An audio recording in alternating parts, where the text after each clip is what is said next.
Hey guys, welcome to Cricket Fanatics magazine. It's Khalid here from Cricket Fanatics magazine, and today is our live podcast. And it's been a while since we've done this with Dan.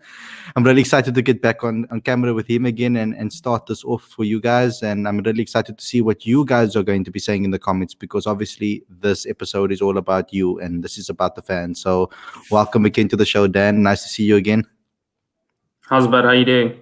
Nah, really good, really good. It's been a hectic couple of a week or so. A lot of different things been happening, but it's all good. How you been?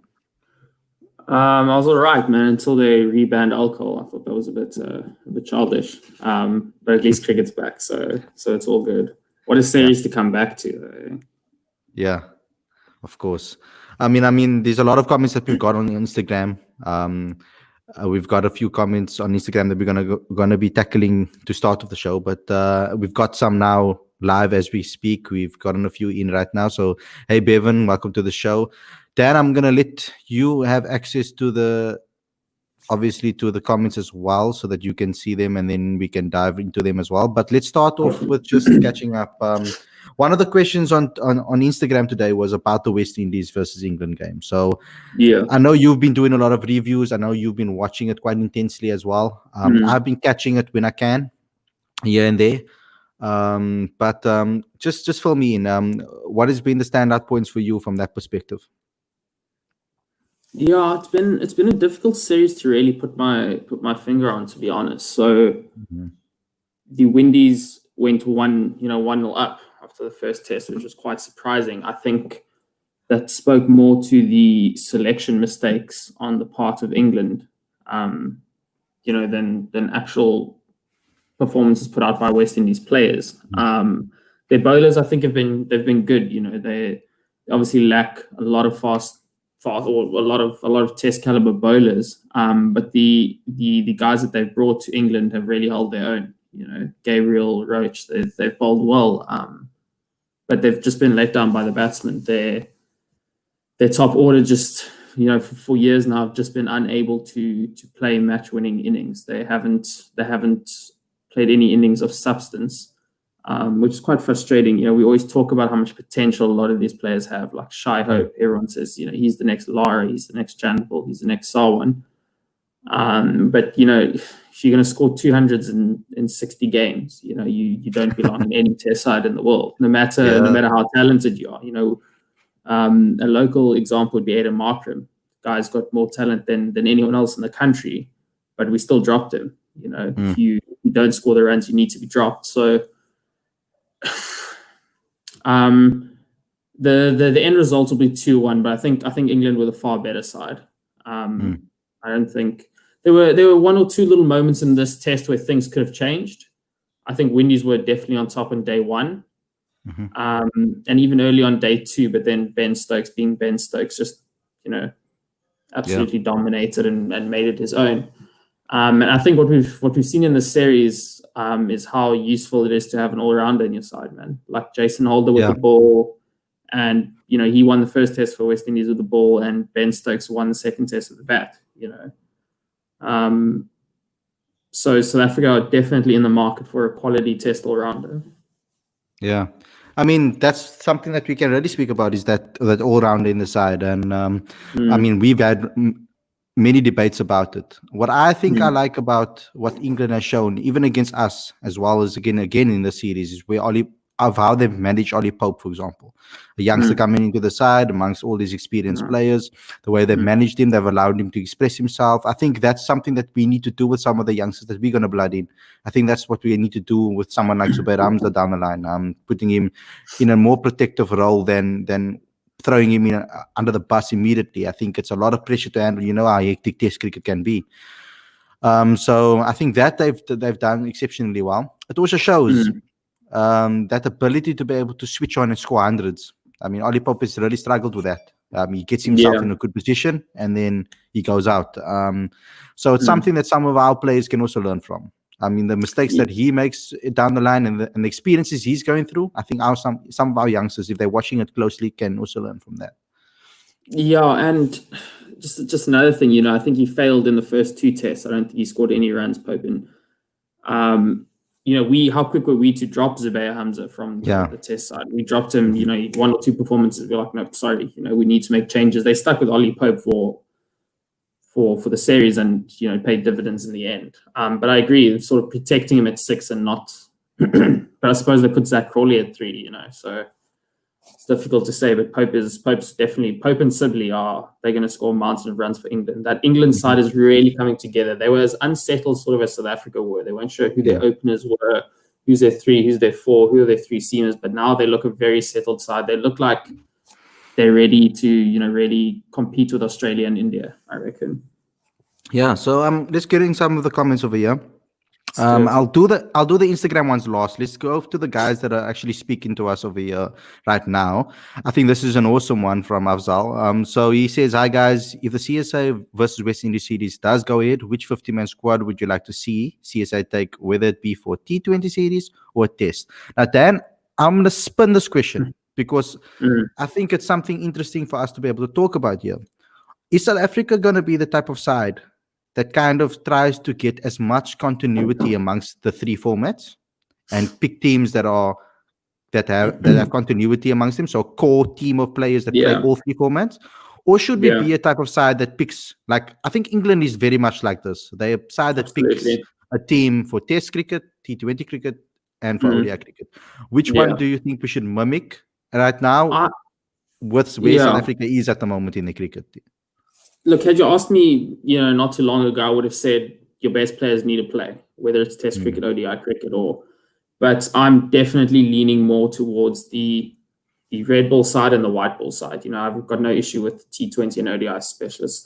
I'll sort of group that as white ball cricket and red ball cricket. And James Anderson and Stuart Broad have shown me what the end result is of picking a red ball side and, not having them in the ODI and T20 sides. You've seen, obviously, England do play more Test cricket than most nations, but you have James Anderson at 37 and Stuart Broad at 34, who are still dominating Test cricket. We could have got another 2 or 3 years out of Dale Steyn had he not played so many ODI games, so much T20 cricket. Having said that, we don't have the depth that England has. It's easy to say that, and it looks and sounds good on paper. But if we don't let the Rabadas, the Ngidis, the Nokias and whatnot play, if we only let them play Test cricket, then who are the guys that fill in, Yeah. But I think we're starting to see it, man. We're starting to see Sipamla and, Bjorn Hendricks, and it's coming together. You've got Dupavilon, who came in against Australian in the Australian ODI series, and he held his own. So I think we're definitely heading that way. I would really like to see us start separating it. With regards to the squad, I mean, we could sit here for an hour and do it. They must pick the T20. If we play T20s against the West Indies, they must pick the T20 squad that's going to the World Cup whenever that does happen. Yeah. As simple as that. They need to just pick a team, stick with it until the World Cup, and just hope like how it works. Yeah. So I'm all for the guys like Kagiso Rabada is who I'm worried about here. Kagiso Rabada plays so much cricket. Burnout with him. Yeah, I think him running into problems with regards to burnout and injuries down the line. I think as he gets older, he'll be more prone to more niggles and more injuries. I hope it doesn't happen. I hope that isn't the case. But if we think about it over history and over time, sportsmen over the long period of time, if you continue abusing him the way he's been abused, especially with him playing IPL in his basically off season in a way, there's so much MSL cricket that he plays. Well. MSL now as well. So yeah, it's an interesting one because then does South Africa have the depth to be able to pick a T20 squad without those guys? We've seen the likes of now Clinton Steerman being used in the shorter format in this little tournament, 3TC we saw. I know you. It's only a little bit of time that we got to see him. We didn't get to see him much, but I mean, someone like Sasanda Magala can be picked just for T20 cricket. Absolutely. Like, for example, Bjorn Hendricks maybe even. I know we're trying to bring him into the test side because of his variation that he brings and maybe the combinations that or the partnership that he can build with Keshav Maharaj on one end, with Keshav on the other end, this fact that they're both left armers and creating that pressure, etc. So I can see what they're trying to do with that. But I think a little bit of having a little bit of balance and having a little bit of, how can I say, backup to pick from, so we can rotate the sides are very important, like you said. Yeah. So yeah, so I think we've answered that question. I think I would like to see different sides.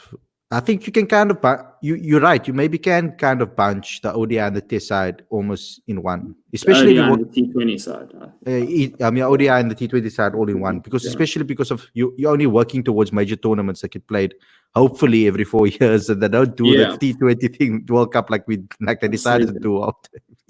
Yeah. So I mean, just a quick example in ODI cricket. If you wanted to exclude our best bowlers in South Africa, our test ball bowlers, you could play Björn Hendricks, Luther Sipamla, Darren de Pavlin, Glenton Steelman, Shamsi, Bjorn Fortuin. You've got your all-rounders in Pekla Kwai Pretorius. You know, you can easily get 50 overs from in our white ball side, in our ODI side, without having to dip into Rabada, Ngidi, and Nokia. It's obviously difficult to leave out Ngidi, who seems to be our best ODI bowler.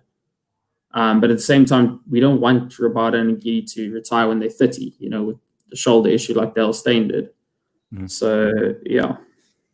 But what do you think about maybe having some continuity with regards to ODIs and Test cricket, and then have, like, with regards to some of the players, and then picking a completely brand new team for the T20s? Yeah, I mean, I've got no issue with batsmen kind of doing. I think like your Virat Kohlis and your Joe Roots and those kind of players, they're as good in Test cricket as they are in ODI cricket. You know, like Quinton de Kock needs to play all formats. Faf du Plessis is one of our best Test and ODI batsmen, or at least he was. You know, those are guys you're not going to leave out. The AB de Villiers, those kind of guys you're not going to leave out. I think it's a lot easier for batsmen to play 3 formats than it is for bowlers. You know, I would still like to kind of see a white ball and red ball separation. I think I can just see ODI cricket taking a backseat over the next 15 to 20 years. I think this Test Championship is really going to take off, and I think T20 cricket's going to grow and grow and grow. I think the majority of series now are going to be 3 Test matches and 5 T20s or something like that, you know, going forward. I think that's the kind of structure we'll see, and ODI cricket will get less and less and less and less relevance, and we'll have a World Cup every 4 years type of thing. Yeah. So white ball and red ball specialist is definitely the way to go, I reckon. Cool, awesome. I agree with you on that one. I just try to spark the little conversation here, give you a different point of view. So let's get into Bevan Weaver's question. Who would you like the next Proteas Test captain to be? Now, this is something that we love to discuss and debate. I'm going to give it to you first. I think we actually agreed on this one. I think. Yeah. Well, let's see. You can go ahead with your one. Who do you think first? Markram, hands down. Okay, there we go. We do agree on this one. Okay, so there's no doubt in my mind. Yeah, I think we both. There was a lot of debate happening amongst our fellow cricket fanatics writers, especially in the team, about this particular topic. There are some people that think that someone like Dean Alga or someone like Themba Bavuma should stand in captain. We can talk about that a little bit, Dan, and what qualities they hold.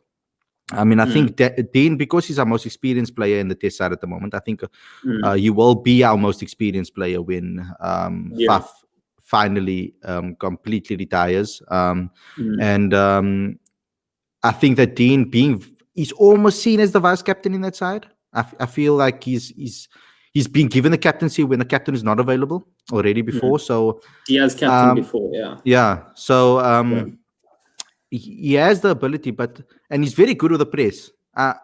Not from a captain's perspective necessarily. He wouldn't be your typical person as a captain in the press in the press box. He likes to give little jabs at us and give us he gives us some great one-liners that we can use as headlines. He's very honest. What I love about him is he's extremely honest, and he's always willing to help. And that's the feedback that I've gotten from some of the players. They've told me that Dean is always someone that likes to help anybody else try to improve their game. So I can see where they're coming from when they talk about Dean.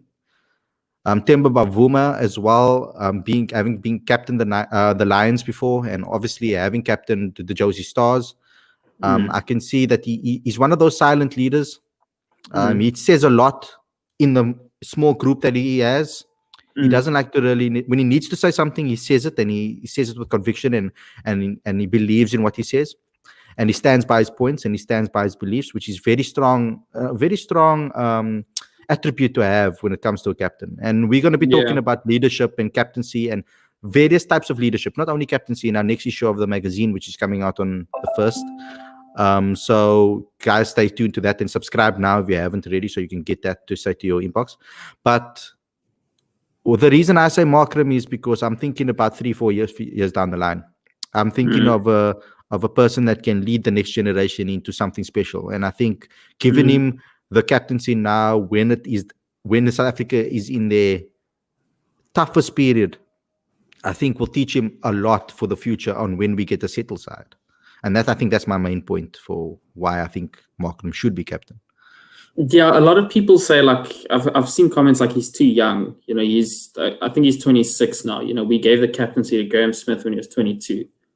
So I think Joe Root took over England when he was 27. So by no means is Markram really, if he were to be named captain, he wouldn't be considered like it wouldn't be an outrageous decision to make, right? It always gets a bit awkward though when your captain's place in the side is a bit questionable, right? Like we've seen that with Faf du Plessis at the moment. Like he's not scoring any runs, but he's your captain. You know, it causes a lot of sort of awkwardness, I think is the right word. So your captain, sort of the first criteria you should look at is whose place in the side is not questionable. And kind of right now, if we're honest, it's not really anyone. You know, everyone's a bit dodgy. Dean Elgar is probably the most, with the exception of Quinton de Kock, obviously, who they've already ruled out as a potential test captain. So Elgar does sort of fit that criteria. Like we know Elgar's going to be, he's like one of the first names on the team sheet, right? But how long is he going to be in the side for? So he could potentially take over as captain, but it's for a year or two, you know.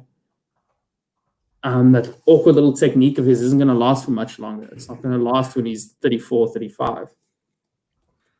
Temba Bavuma, probably the most, his CV kind of looks the best. You know, he captained in terms of captaincy experience. Markram kind of is still leaning on that SA Under-19 World Cup in 2013, I think, that he won, 2014 maybe. So yeah, it's difficult, man. But the 2012 World Cup, I think it was. No, yeah, it might have been. But Graham Smith said in a statement something to the effect of like, 2014. we may just take a risk. Yeah, we may just take a risk and back a person. And when he used the word risk, I was like, there's no ways it's Dean Elgar. So I reckon it's going to be Aiden Markram as captain and either Temba as vice or Quinton de Kock as vice. That's an awesome one. And this ties in. Guys, you can email us at cricketfanaticsmag@gmail.com. If you want to come on the show and have an opportunity. Not everybody's going to be able to. We don't have a lot of times to get everybody on, but maybe 1 or 2 lucky viewers will get the email. Just refresh your email until you see the link. We will send it to you directly so you can come on the show and have a chat with us about all these topics. I saw that there was a request in the comment section below over here. So this ties into the next one, Dan. Let me just go find it. The comments are coming in quite quickly over here. I'm going to continue this conversation because this is obviously about the same topic, and then we'll go to some of the other ones that we see. The one that I wanted to say is from Bevan, where he said, a follow-up, he said, so then if it's Markram for captain, does he bat at 3 or does Malan fall out? Or what's your view on that? I'm all for having Elgar, Malan and Markram as a top 3. Now, this is an interesting conversation that we can get into. I haven't necessarily got an issue with Markram going down to 3. If we think he's going to be a better player at 3. I'm not convinced by Malan at all. Like he scored the runs, I agree, but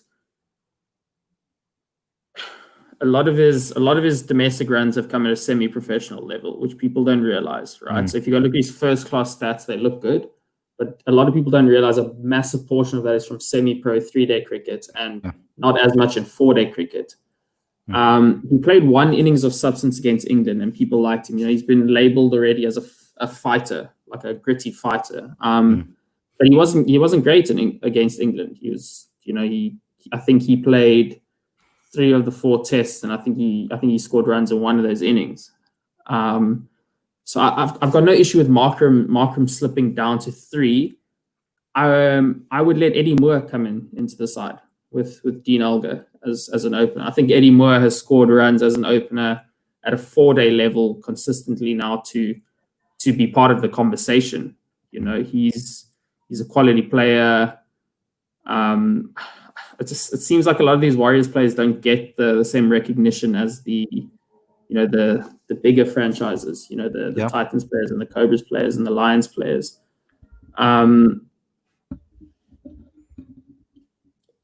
I suppose it depends what's going to happen with Hamza. Do they want Hamza as a long-term option at 3, or they're going to sort of protect him and shift him down the order? Yeah. But for me, like, Markram at his best was that series against Australia in 2018, where he was the leading run scorer in the series. When he hit 2 big hundreds, and he hit 2 big hundreds against Mitchell Starc, Pat Cummins, Josh Hazlewood, Nathan Lyon, the best bowling attack in the world, and he scored all those runs as an opener. I wouldn't want to mess with that too much. He does have 1 or 2 sort of technical issues, but who doesn't in our top 6 at the moment. I do see Aiden potentially shifting down to 3. I think we're not short on opening batsmen, but we are probably short of a solid number 3 at the moment. Like, the uncertainty, we might see it resulting in a youngster coming up a bit early. A Reynard van Tonder comes into the equation. Marcus Ackerman comes into the equation. Before you know it, we could have those 2 youngsters knocking on the door for a potential test spot, and they've only got one season of 4-day cricket under their belt. I could see, kind of just trying to work through it in my head, is in the post-Elgar, post-Faf era, is like a Markram, Eddie Moore, Reynard van Tonder, Marcus Ackerman, Hamza, Keegan Peterson, Bavuma, sort of type of top 6, we honestly just have no idea. We know how quickly things can change. Markram could be picked as an open in the next test series. He could score 600 runs in a series. He could make 4 ducks. We just have no idea. Marcus Ackerman could average 20 in the next season of 4-day cricket. Van Tonder could average 120. We really just have no idea. But my gut tells me to just leave him as an opener. Like, I saw him in that series against Australia in 2018, and that's what I want. That's the kind of player and the role that I'd want from him. Yeah. You see, my concern over here is with all of this is we need to give players the opportunities at the right time, and it's very difficult to judge when the right time is. But I think that giving them some time after settling in at domestic level, I think if they've played 1 or 2 seasons, I think at least 2 seasons of domestic cricket and scored consistently, they should be given a chance at the top of the, in Test cricket. Someone like to be in the equation at least, just at least on SAA tours and training with the team. Exactly. And whatnot. Exactly what I mean. Yeah. So even if they're in the squad, even if they're training with them, even if they must be given opportunities for that. I think for Reynard van Tonder, I'm a big fan of Reynard van Tonder. He's a brilliant player. He has the class, he has the brain, he has everything to be a top order batsman. But I don't see him as an opener. For me, Reynard van Tonder is a number 3. He's batted number 3 his whole life. The mere fact that he was pushed as the opener for the Knights this season in a struggling night side to be able to play at the top order and open the batting and still perform and score 900 runs was phenomenal, and it shows his mindset. I think that this season, maybe he'll drop to number 3. I think this season, maybe they'll give him a chance to bat in his normal position. I think a guy like Zubair Hamza needs to be given an opportunity, and I think that I agree with you about Peter Malan. I think that when you are that age, when you're in your 30s, I think it's just unfortunate that you just have to hit the ground running immediately. You have to start performing. I don't think you get the opportunity to settle in still. You've lost that privilege or that opportunity in a sense. You know, Zubair Hamza is like 20, 23, 24. If you fail 10 times, it's fine. You know, you've got 10 years to sort it out. Peter Malan is kind of, you know, he's at the end of it. I kind of saw his selection as like a, you know, because Aiden broke his finger in the first test. So suddenly we were scrambling for an opener, you know. So I think that's kind of how Peter Malan sort of got himself into that equation. So I don't think Malan will be South Africa's opener in the long run for the next year or two. I don't see that happening now. So let's bring our first fan on the show. I think, Dan, this is the first time we're going to do this. We tested this with the 3TC and our watch along. Go watch that watch along. It's actually quite interesting. We talk about a lot of other topics but the 3TC. But here's our first one, Ayanda. So let's just get him on. If he is connected. No, he's not. So I'm just going to, when you are ready, you can just come on again and connect to us again. So I think it's a very interesting topic that we're talking about. And thank you guys for getting involved, very involved in the comment section. We're going to get into more conversations over there. Let's talk about that opening position a little longer, Dan, because there's quite a few guys that are in contention in the domestic cricket for that. There's guys that have really stepped up. And I think a lot of people will talk about Reinhard van Tonder, and we've already spoken about that now, saying number 3. A lot of guys will speak like Eddie Moore, which I agree. Eddie Moore should be next in line. The guy is a phenomenal batsman. And I think what you need to look for in a player is also the mentality. How do they perform when the cards are down? How do they perform when the team is in need? A guy like Zubair Hamza has been a top quality player for the last 3 seasons for the Cobras. He's come... And for Western Province, when they were down, when they were out, even for UWC, he's always been that type of player that when the team is in trouble, he pulls them out of trouble. He puts in. He's a runs machine. Hamza. He's an accumulator of runs. He likes to bat for long periods of time. He values his wicket. He loves batting. He's like a little mini Steve Smith. You know, they say Steve Smith's obsessed with cricket. I kind of get that impression with Hamza. You know, he kind of just looks like the guy who's willing to put in the work, and he's definitely the long-term option. You can't score as many runs as he has at a local level, and not be given a proper run. You know, it's not like he had one good season and we tried him and it didn't work out. Like, he's consistently scored the runs, so he needs to be backed. Yeah. So we're gonna try to get Ayanda back on again. Let's see if he is. How's it, Ayanda? Can you hear us? I saw movement on the screen on his side. Maybe he's got load shedding, bro. I don't know. Okay, so Ayanda, just send us a private chat message when you are ready to come on the show. If there's anybody else, you can just email us at cricketfanaticsmag@gmail.com and we will send you the link to come on the show. Let's get another question in so long, Dan. Sure, there's so many. Let me just scrabble through them. What do you think? Okay, here we go. What do you think the problem is with the Proteas right now? I think that's quite a loaded question because there's multiple formats to talk about. I can give my simple answer is, and this is what you and I don't really agree on. My simple answer for what's wrong with the Proteas now is that our local cricket does not prepare our players enough for Test cricket. It's too big a jump from our local cricket, from our 4-day cricket to Test cricket. I think it's that gap is a lot bigger than it is from county cricket to Test cricket in England. I think it's a much smaller gap. We've seen Dom Sibley come into Test cricket and excel. We've seen Ollie Pope come into Test cricket and excel. We've seen Zach Crawley coming. You know, he scored some runs. It hasn't been the same in South Africa. It's too big a jump. Hamza goes from Sachin Tendulkar to Chris Martin. You know, it's just too big of a gap at the moment. Sorry. I hope he isn't watching, Rio. So that's my short answer. You know, I don't want to get into we can go down so many different avenues there, but that's, in my opinion, the simple explanation. And at the same time, we need to, I think we have this idea of our mind that our previous side, the Graham Smith, Amla, Callis, De Villiers, Prince, Steyn, Morkel, Philander side is the benchmark. If you're going to use that as your benchmark for where the Proteas should be, you're going to be disappointed for the next 250 years, I promise you. You have golden eras. If the Australian side now, who are the best in the world, right? If they played the Australian side from 20 years ago, they would get absolutely obliterated. You know, you can't compare to previous eras, especially the one that South Africa had 10, 15 years ago. I admit it isn't great. It's probably at its lowest I've ever seen it, or at least in the last 20 years. But until we sort out our local cricket, I can't see it really improving. Yeah, I think that the biggest problem with South Africa right now is finding a continuity and finding a strategy to go forward. I think that it's kind of just like pick and hope at the moment. I don't think that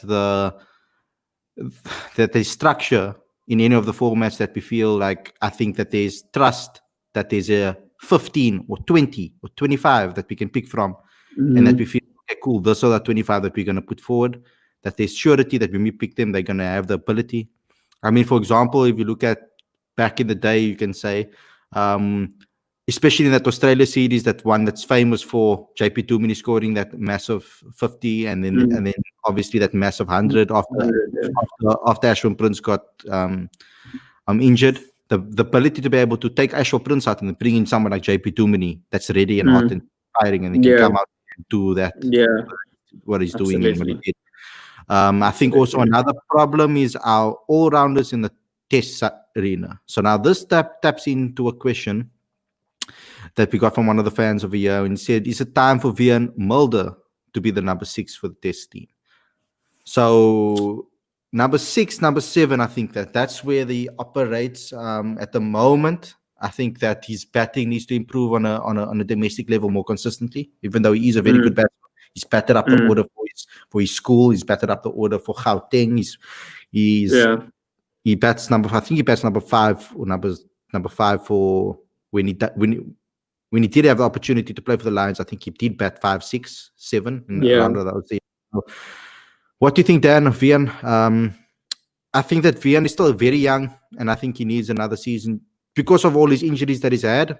I don't think throwing him into the Proteas side right now would be a good decision. I think he needs to go back to domestic cricket, perform for season, and then be in contention. I think that because we have a lot of all-rounders that are in that 29, 30-year-old bracket, there's plenty of time still for Vian Mulder to build himself up into the cricketer that we need in that position. I don't know what you feel on that.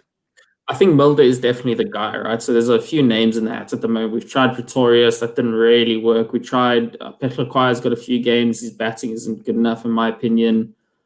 I think Vian Mulder's definitely the guy. If we were to play a test series, though, next month, I wouldn't pick him. He's been injured for the last, how long? He hasn't played much red ball cricket. I don't think he even really featured for the Lions in this last season. I saw he got a couple of games for Gauteng when he came back from his injury.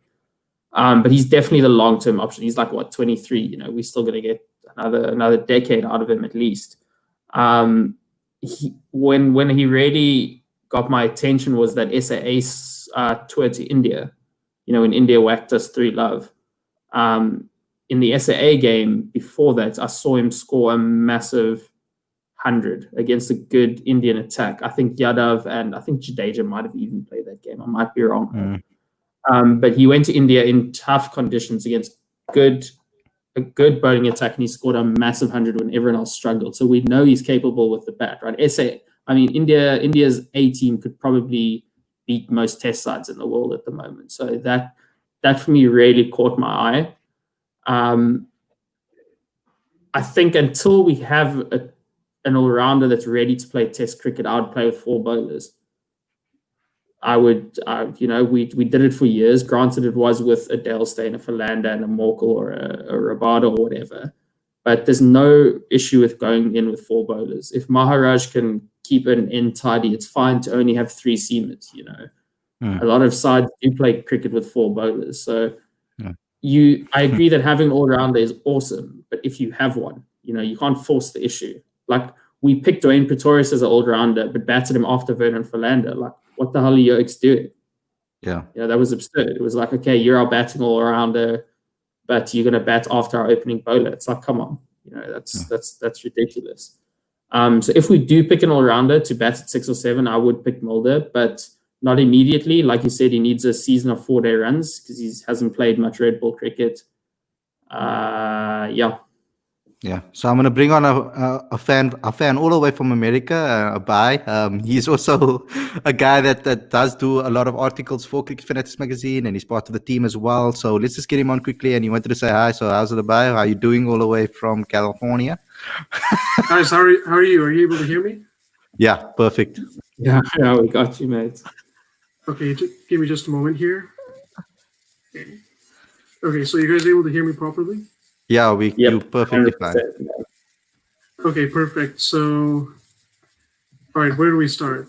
Okay, let's start with the Mulder situation. One of the fans asked if it's the right time for Vian Mulder to be the number 6 for the Test team.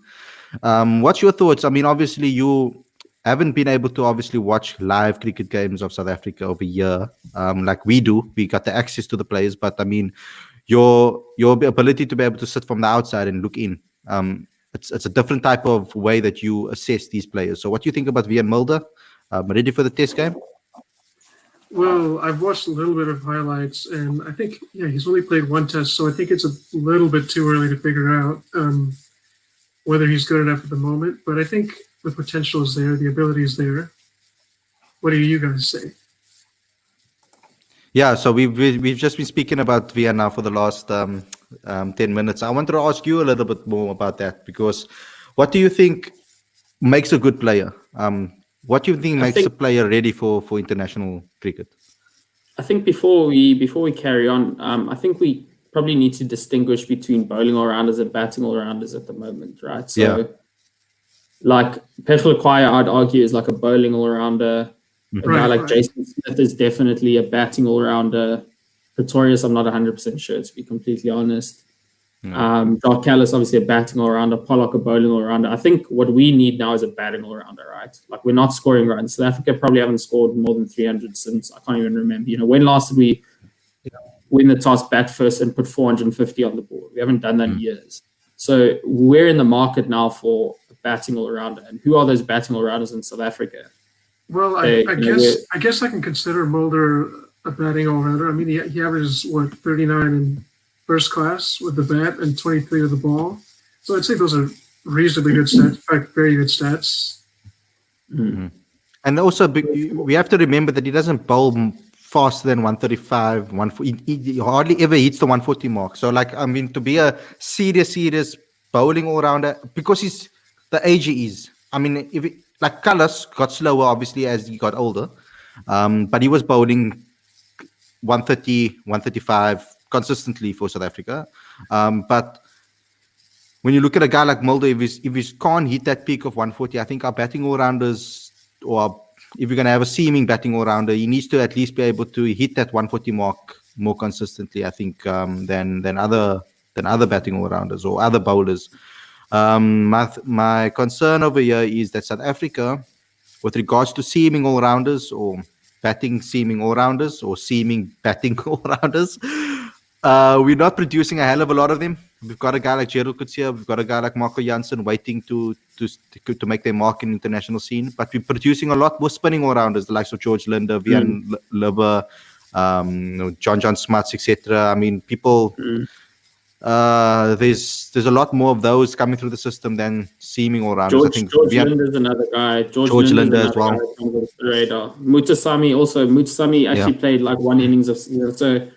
So I think just gut feel is that it's going to be a George Linde and Vian Mulder sort of toss-up for the all-rounder position in the Test side. We saw George Linde got a call-up in India, so I think it's going to be one of those two for the next few years. Well, even if you are a pace bowling all-rounder, I don't think you have to be extremely quick. Like, you've seen Vernon Philander rake in tons of wickets early in his career. Yeah, look, I mean, with Rabada and Gideon Nokia in the side, like, our fourth seamer doesn't have to bowl 165 clicks. We're not going to be struggling with pace. So he's not a devastating bowler, Mulder. Like, let's call a spade a spade. He's not going to rock a top order. He's not going to rip through the top 6 of England in any point in the Test match, right? But what he can do with the ball is give you 5 or 6 tidy overs while KG grabs an energated fine leg, and so you're not having guys bowling long spells. I saw someone in the comments mention that our our fast bowlers aren't exactly workhorses, and I kind of agree with them. They're short spell bowlers at the moment. Nokia, you don't want to be bowling for 8, 9, 10 overs on the trot. See, my concern with that is then, because obviously Mulder at school level, he's for bowling at this pace, I don't think he's going to get much faster. So he's obviously built an ability to be able to bowl like this throughout his career, and that's what he's used to. He's getting wickets and being a threat with the ball in hand, and he's done that at school level, and he's done that obviously at franchise level. What he needs to learn is the fact that he needs to learn how to get some variations in. To learn how to swing the ball or learn how to do something with the ball, giving some X factor. Vernie Philander, you can see the way that guy moves the ball. Unless you're going to look at him like a Stokes, who's just consistency and banging it on, getting a few key wickets in the times that we need him to. So it depends how you want to look at it. I mean, if I was Mark Boucher and I was sort of considering him, I'd tell him, I'd be like, Vian, your job in this side is primarily to score runs. You're here to score runs, and we will use you when needed. When you bowl a team out for 220, you don't use 5 bowlers. It's when you're 350 for 3 that the 5th bowler starts coming into play. And when you're playing, we don't play 5 match test series. We play 2 or 3. That's just how South African work.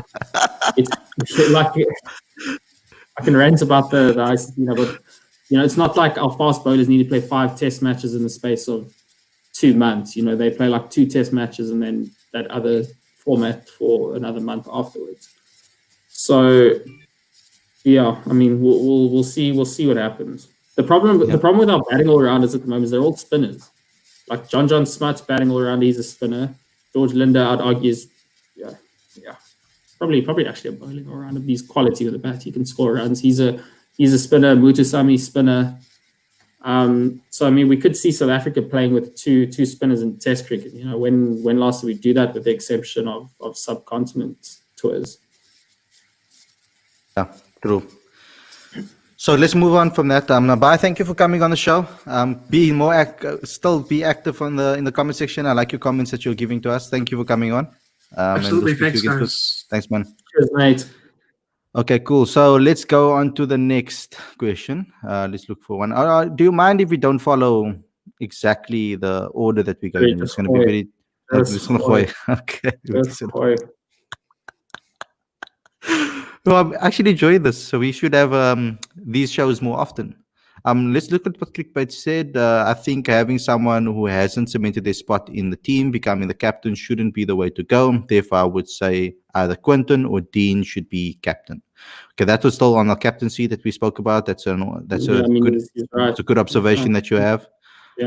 By obviously, personally, I feel the position in the order isn't relatively relevant. We haven't seen a ton of change in the consistency when players have been shuffled around the order. At least that's what I feel.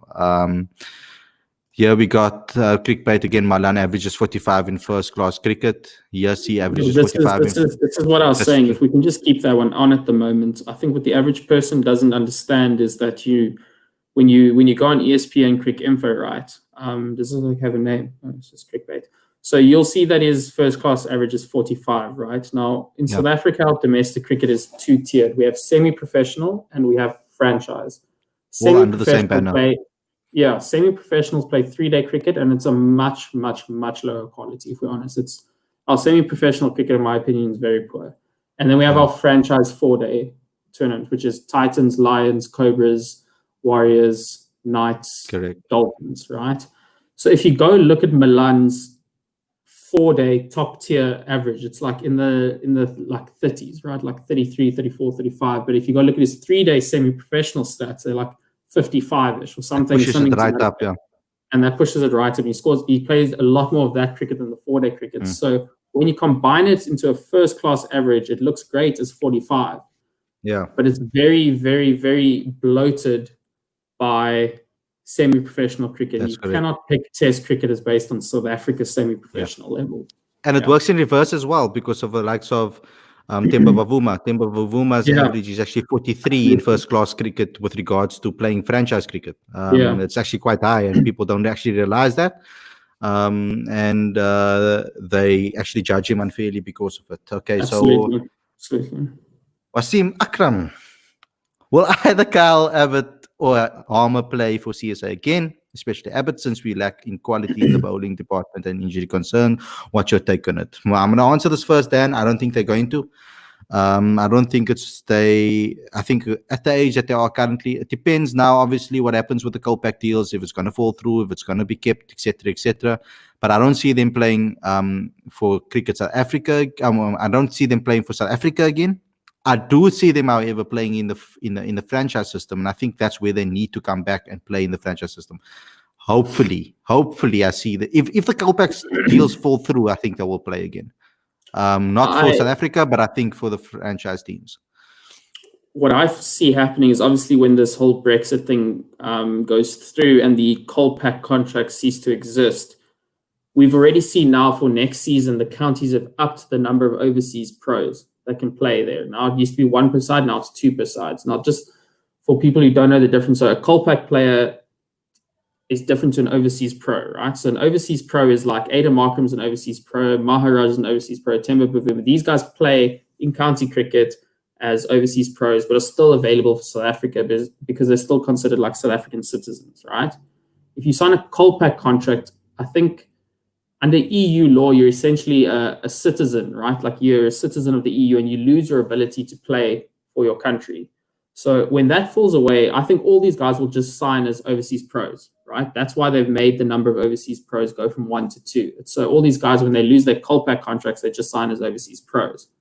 Now, in theory, now they're all available for international selection, right? You're an overseas pro. Nothing is legally stopping you from playing for the Proteas. But what I think is going to happen is these counties will say, like, yes, you're an overseas pro. Yes, you're legally allowed to go play for South Africa. You're a South African citizen, but there's no ways I'm offering you a contract if you're only going to be here for half the season. There's no ways you're playing 5 games and then going to Australia and then coming back for 2 games and then going to India. And that's not going to happen. So no, I don't think they'll ever play for South Africa again, and I also don't think that we'll see them return to the franchise system. Yeah. So I think what me and Dan have to do over here actually in the future is, with regards to this podcast that we do, I think we're going to dedicate one completely to Test cricket, where we just discuss Test cricket, and then one completely to ODIs and one completely to your favorite format, T20s. And then we can talk about that as individually, because we have to break it up like that, because there's so much that we can talk about. Because this next question from Mo: do you feel it's time for Peklekwai to take more responsibility with the bat at number 7, especially now that he's backed as our number 1 white ball all-rounder? If not, should we explore other options? And that's what you spoke about earlier on. We dabbled into that. We've spoken about, both agreed that we need to see Mulder maybe in that position to push forward. We've got another guy that's trying to push and make a name for himself at the Lions, Delano Potgieter as well, Miguel Pretorius as well, that has moved now as well. Franchises and trying to get an opportunity. We've got a guy like Dwayne. Sorry, how can I mess that up? We've got a guy like Dwayne Jansen that's going to be now playing for the Knights now that his brothers moved over. He had a few injuries, that's why he didn't play last season a lot, but he's moved. Now that his brothers move over to the Warriors, Marco Jansen, both very good batting or bowling all-rounders, their batting is actually quite spectacular. I was watching Marco in the Kai Majora week. Very solid, very sturdy batsman. Both of them are very similar players when it comes to technical ability and ability with the ball and ability with the bat. Same height. They look the same, but their attitudes are different. The way they are as individuals are different, and that's what separates them as players. So there's another guy. There's a guy like Bryce Parsons that is coming through the systems. Hopefully, he will get a run for the Lions this season. I know he's been playing with Gauteng, and maybe he should get a longer run with Gauteng before he gets an opportunity at the top stage again. There's a guy, Tian Kukamur. I hope he gets a franchise contract soon. He's also another guy that we know about that's been doing well. His quality. So I'm just on Dan Khalid.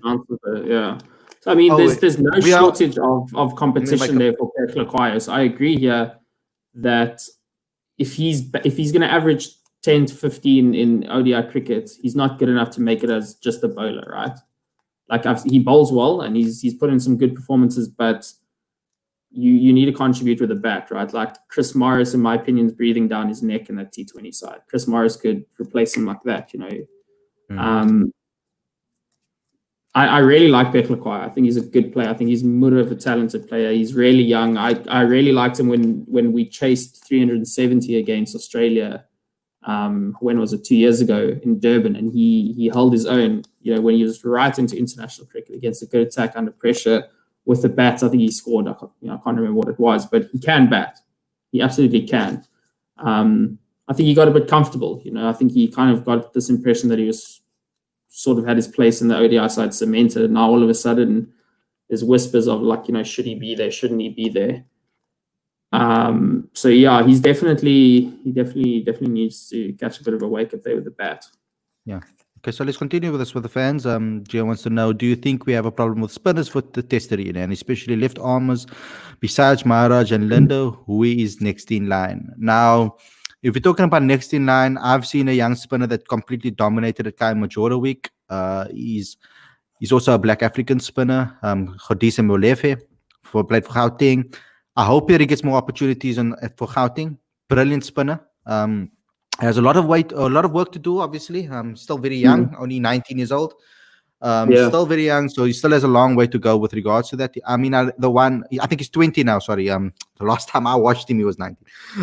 18, 19. So, yeah, I still remember. I remember he took like 20 wickets in that tournament. He was top wicket taker in the tournament when I watched it. It was still in Joburg, etc. So, it's a very, very good left-arm spinner that's coming through the system. That I think has a great opportunity to be able to maybe stake a claim in the future to help. Dan, anybody else that you maybe know of that I missed out on? Obviously, yeah. I mean, I think we sorted in the white ball stuff. Of course. Like Shamsi and Fortain are pretty. I'm really happy with them. I'm not convinced with their red ball stuff just yet. Fortain's obviously got a long way to go. There's a chap from plays for the Warriors, Jade de Klerk, left arm. I was about to tell you now, Jade de Klerk. His numbers aren't great at the moment. His record. So if you go look at his record, it's a bit shite. But like if you go watch him live, you can see he's got it right. Like he's got that nice traditional side-on action. He pivots and he gets good revs on the ball, and he's useful with the bat as well. So I am like keeping my eye on him. But at the moment, in terms of guys who could step into the test format right now and play after Maharaj and Linde, it's a bit thin. Probably next in line is Van Berg. I mean, he's in the 45-man squad at the moment. He's the leggy for the Jeepers. Who does he play for? For the Knights, I think he's moved now to the Knights. Yeah, I can't remember every single flipping player, but I mean, I know there's not lefties, but there's obviously Brian who's a right arm spinner. Yeah, Brian was the leading wicket taker now in our. What's interesting about Jade de Klerk is he's going to be playing with Robin Peterson, and hopefully Robin will be able to give him some. I've already saw them together at training after matches. I think the one day was rained out a bit, or no, I'm lying. It was at T, and I saw that Robin and Jade at Newlands practicing together. I think I took a video and I put it on Kicker Fanatics mag of them practicing together, and I think they really rate him as one of the top players. I know that at Kai Majora week when I was there, he was rated as one of the best players for Border at the time. He was in a very, very, very talented team as well. A great player, one for the future. Yeah. Let's see. Let's go into another question. A lot of people are just making comments over here. I know you guys are very active over here in the comment section. Thank you, guys. Thank you. Great to have you guys in here. Kohli wants to say, Temba to continue batting at 6? Surely not.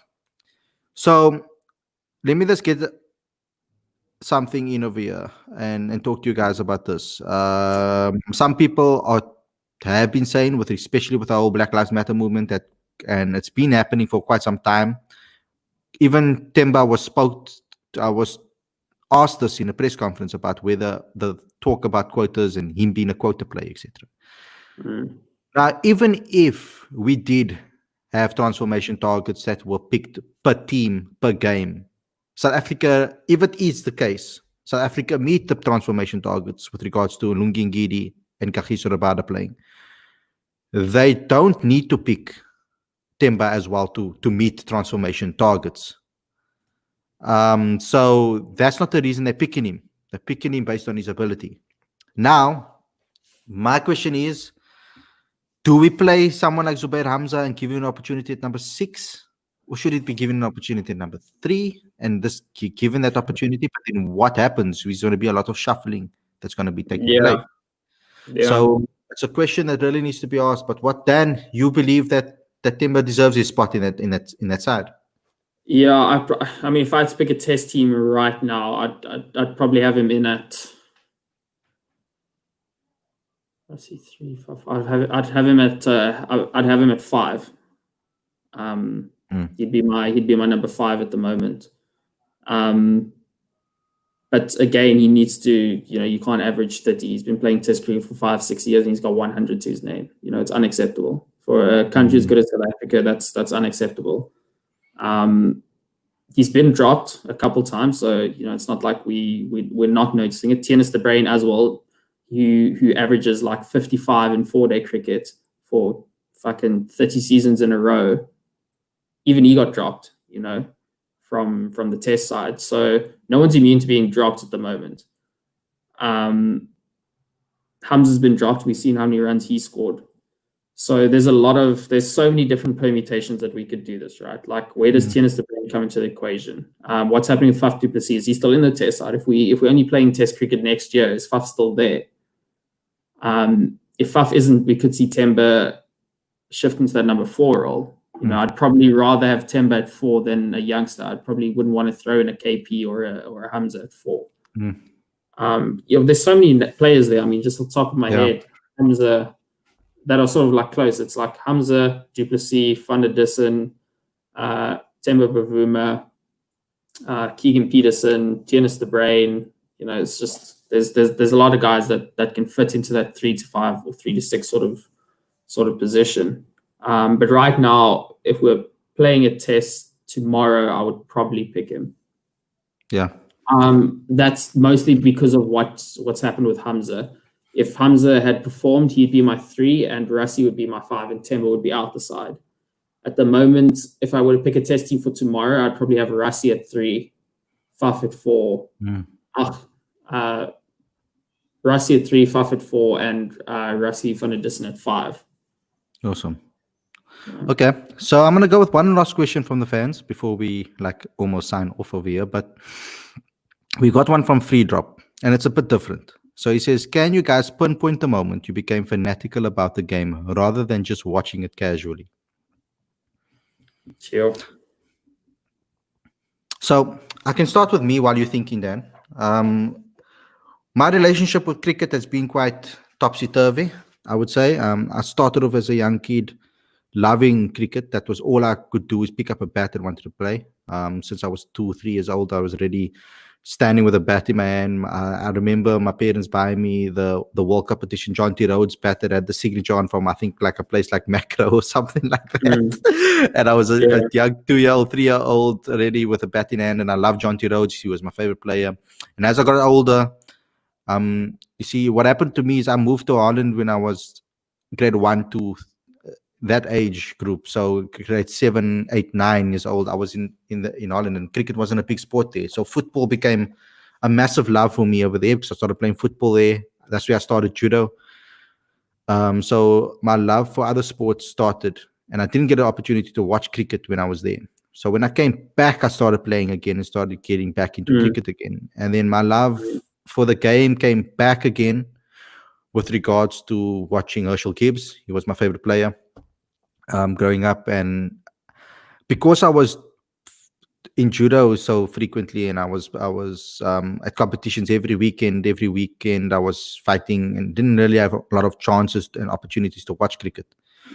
So for me, I came into cricket and got really serious with cricket again was when I came into the industry as an intern, obviously working as an intern journalist. And that's when cricket became my love for it grew even further, because I was just watching it casually. I wasn't really becoming fanatic yet until that moment, and I started being behind the scenes, seeing this information, doing fan cams, getting to know what fans really feel. That's when I really started. It was about 4 or 5 years ago when I really became really fanatical about the game, wanted to know everything about it, who the youngsters, who are the next in line, etc. So that was my moment. It's a very different journey because it wasn't my first. I was always a United fanatic. That's my Manchester United is my first love. A lot of people that have been in my life have complained about that particular fact, but yeah, that's. I don't know if I can pinpoint like an exact one. I know like just when cricket was a lot simpler, when you didn't have IPL and PSL and MSL and all these L's, when like Friday nights, I can't even remember what they were called then, the strikers would play against whatever they were called, the Eagles. I think the Knights used to be called the Eagles. And you would watch like Dale Steyn bowl to Herschel Gibbs for a local game, not a final, not a semi-final, just a local Friday night game, and Supersport Park would be like packed. You know, those are my initial memories of it. Like a young Dale Steyn bowling to this is like before people even knew Dale Steyn was really, like bowling to Daryl Cullinan even, you know, like Daryl Cullinan, H.D. Ackerman. Those were my guys. I used to go watch a lot of live cricket at Supersport Park. I was obviously a Titans fan, and they used to have a wild side, like the Titans side in the late 90s when I was young and early 2000s. I remember my dad always used to lie about my age to get cheaper tickets. It was great. even when I was 9, I think he was telling them I was 6. Sure. But yeah, I remember like a Cobra side that was Graham Smith, Herschel Gibbs, JP Duminy, you know, like those kind of players. That's sort of when I was really, really, really into it. It's a pity that our local cricket seems to have lost all sort of traction, unfortunately. But yeah, I mean, that was a cool question. Yeah, like I loved Jonty Rhodes when I was growing up, especially his fielding and diving around. Obviously, as a kid, you're looking at that guy like, you want to be like, I used to dive around the field. Then when I started seeing Herschel Gibbs, then at school level, I used to put up my collar like him, I wanted to bat like him, even though I'm left-handed, not right-handed, but I wanted his bat and everything. Never got it. I got the I mimicked Lance Klusner's bowling action. He had that thing going. You're going to laugh at me now. But my school coach. So there was a time when I was at school, primary school, about grade 5, I think it was. And I just started, I was vice captain for the team, and I was bowled and batted at that level. I was at St. George's Grammar. It wasn't really a very good sporting school, but we played against the B teams of all the other leagues. So we were in the B league, we were in the A league. So we used to play B team, Sacks, B team, etc. We never played against the A teams very often. Only when there wasn't an opportunity for a game, then we'd get to play against others. But I used to like, I don't know why, but I used to love Adrenal. And one day I just decided I'm going to mimic his action in a game. And we're playing against... It's like a flippin' spaz though. Now, I've never bowled. Obviously, I don't bowl like him. I mean, you run up normally, you have your own action. But I was I really liked him. And I decided one day against Sachs, I decided, okay, today I'm gonna bowl like now. So my coach was the umpire here. And he's standing behind the wickets, and he's like, he sees me bowl my first ball, and he's like, "What did you do?" So I did the whole wobble. Did you do the follow through as well? Did you go stare the batsman down and tell him he's awesome? I didn't swear to you, but I did the stare down, everything. I even swapped the bails. So the umpire's looking at me, he's like, what the hell are you doing?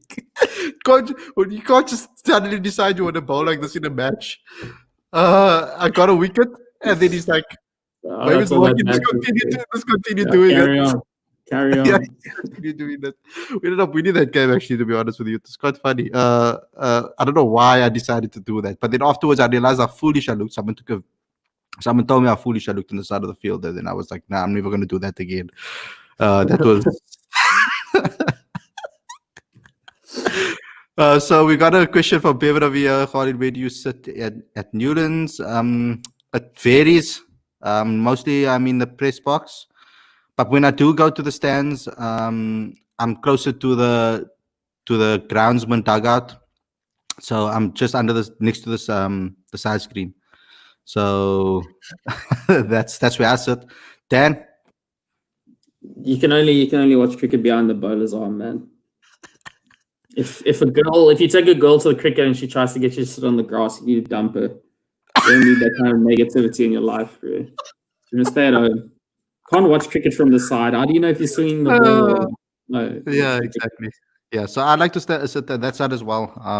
Behind the bowler. So it's really nice to be able to see the game from that angle. Obviously, the press box is where I spend most of my time, and there's a little bridge that links the two sides that I like to stand. Sometimes just to get some atmosphere. Sometimes the press box can get a bit much. There's a lot of theories flying around. And obviously there's a lot of cricket talk in an intense level happening, so you just want to free your brain a bit. So then I escape and I go sometimes I try to find Dan, but when Dan's at Tunis he doesn't know me, so I'm usually like 7 beers down, bro. I don't even know my own name. Yeah, no, I'm just joking with that one. So Dan, this was an awesome show.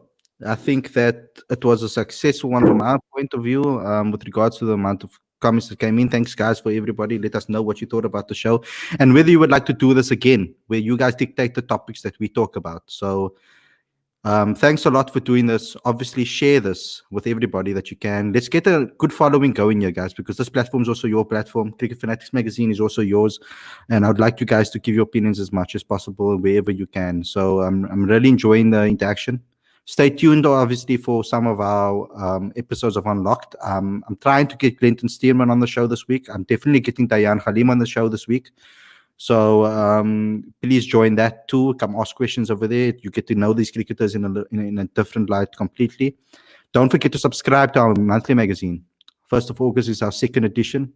So please subscribe now so that you can get the 1st edition and catch up so that you can get the 2nd edition when it comes out into your mailbox. Dan, anything that you want to punt? Anything you want to say to the fans? No, all good. I wasn't actually expecting that many questions, to be completely honest. I thought everyone would be full of cricket after the test match. So that was really cool. I think we could potentially do a Q&A as a separate show. I mean, if we can get this many questions, there's quite a few there that we probably didn't get to. So we could do like a Q&A every week almost.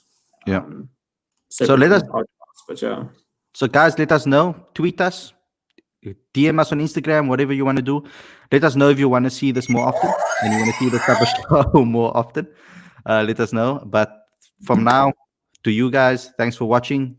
I've been Khalid, the Stan, and we'll see you again next week. Thanks a lot, guys.